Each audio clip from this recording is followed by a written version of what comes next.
फिर कल आपकी कौन बात सुनेगा? उमर साहब, कल आपकी कौन बात सुनेगा? ये शोर करेंगे? नहीं करो, ऐसा नहीं करो। ये पाकिस्तान की असेंबली है, खुदा के लिए इसको पाकिस्तान के तहफ़्फ़ुज़ के लिए इस्तेमाल करो।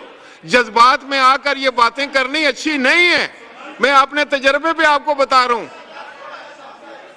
सुनने का हौसला रखें, सुनने का हौसला रखें, खुदा के लिए। आप बैठ जाएं। मैंने आपकी बात मानी, अभी आप मेरी बात मानी, बैठें।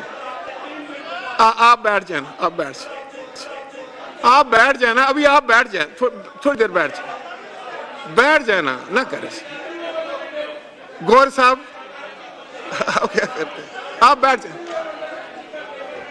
आप दो गोहर हैं, कम से कम एक तो बैठ जाए।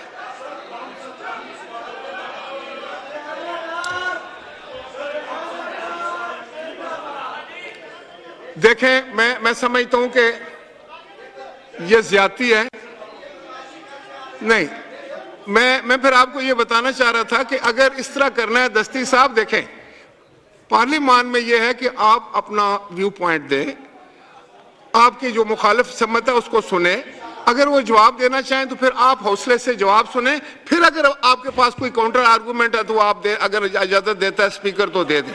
लेकिन अगर आप सिर्फ अपनी बात करेंगे और दूसरे की बात नहीं सुनेंगे तो फिर मुझे बताएं, मस्ती खेल ये कैसे चलाएंगे?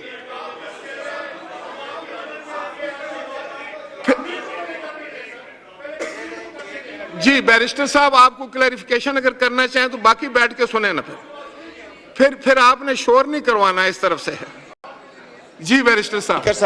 स्पीकर साहब, मैं पॉइंट आउट ये करा रहा हूँ कि अंडर जो पॉइंट ऑफ ऑर्डर मैंने उठाया है वो रूल 17 में है।